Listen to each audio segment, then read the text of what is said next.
반갑습니다. 브랜딩 스토리입니다. 여러분들은 삶을 무엇이라고 생각하시나요?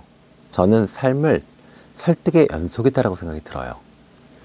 이 타인과 세상을 설득해서 나의 가치를 교환하는 과정이 삶이다라는 생각이 들더라고요. 그 과정에서 나의 가치를 사람과 교환을 하면 연애를 할 수도 있고 결혼을 할 수도 있고요.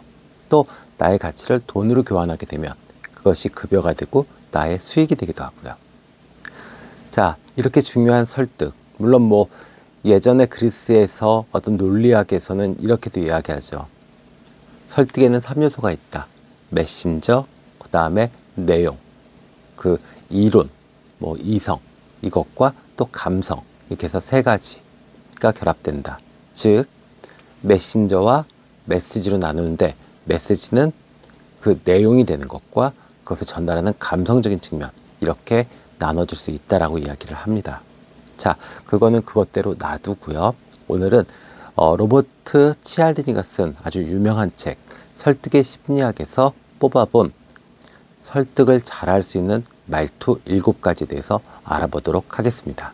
네, 자, 첫 번째는요, 일관성 있고 약속을 할 수 있는 말투, 이것이 중요하다고 합니다.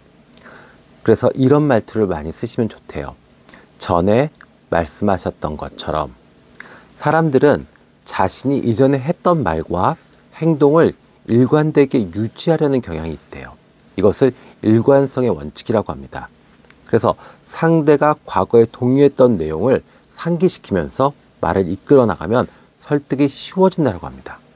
그러니까 아까 이야기했지만, 자, 전에 말씀하셨던 것처럼 이렇게 되면 분명히 일관성의 원칙에 부합되는 말이 된다라고 하는 거죠. 아셨죠? 네. 자, 두 번째입니다. 두 번째는요, 상호성이 강조된 말투요. 그래서 이럴 때는 이런 말투가 좋죠. 제가 먼저 도와드릴게요.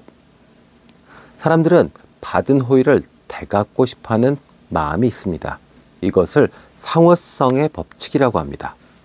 먼저 도움을 주거나 작은 선의를 베푼 후 무엇인가를 요청을 하게 되면 상대가 더 쉽게 응할 수 있다라고 합니다. 그래서 항상 이렇게 입에 좀 붙여서 무슨 말을 하실 때, 제가 먼저 해드릴게요, 이렇게 하시면 분명히 나중에 정말 큰 도움을 받을 수 있을 겁니다. 오케이. 자, 그 다음에 세 번째입니다. 세 번째는요, 사회적 증거를 활용하는 말투가 좋아요.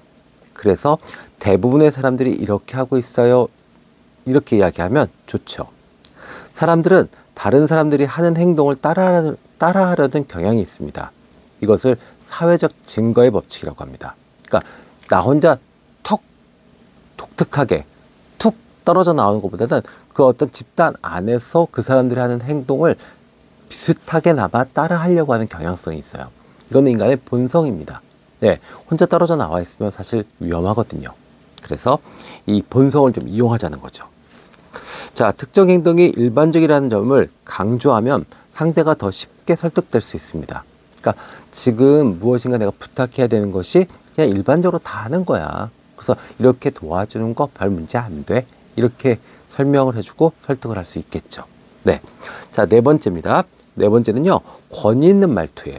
네. 그래서 전문가들도 같은 의견이에요, 이렇게 이야기해 주시면 좋죠. 그래서 사람들은 전문가나 권위자의 의견을 신뢰하는 경향이 있죠. 누구나 그렇습니다. 그래서 이것을 권위의 법칙이다라고 하죠. 네.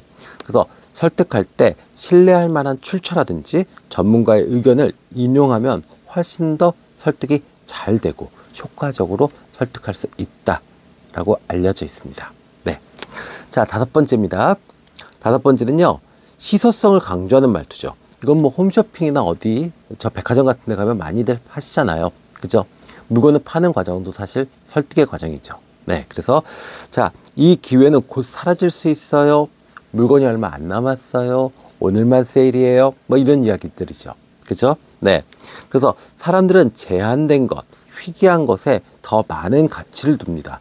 이것을 희소성의 원칙이라고 합니다. 그래서 기회가 제한적이라는 점을 강조하게 되면 상대가 결정을 더 빨리 내리게 됩니다. 약간은 이 감정적으로, 충동적으로 이렇게 탁 선택하게 되는 그런 경향성이 높아지게 되죠. 자, 여섯 번째입니다. 호감. 네, 너무 중요하죠. 호감을 유도하는 말투가 필요합니다. 네, 그래서 저도 그 부분에 공감합니다. 이렇게 이야기해 주시면 호감이 많이 올라간대요. 네, 그래서 사람들은 자신과 비슷한 사람을 더 신뢰하고 따르려는 경향이 있다. 이것을 호감의 원칙이라고 합니다. 그래서 실제로 내가 어떤 정치인을 좋아한다, 연예인을 좋아한다라고 하면 분명히 나와 비슷한 부분이 있기 때문에 그 사람에게 더 호감이 가는 겁니다. 이것이 호감의 원칙입니다.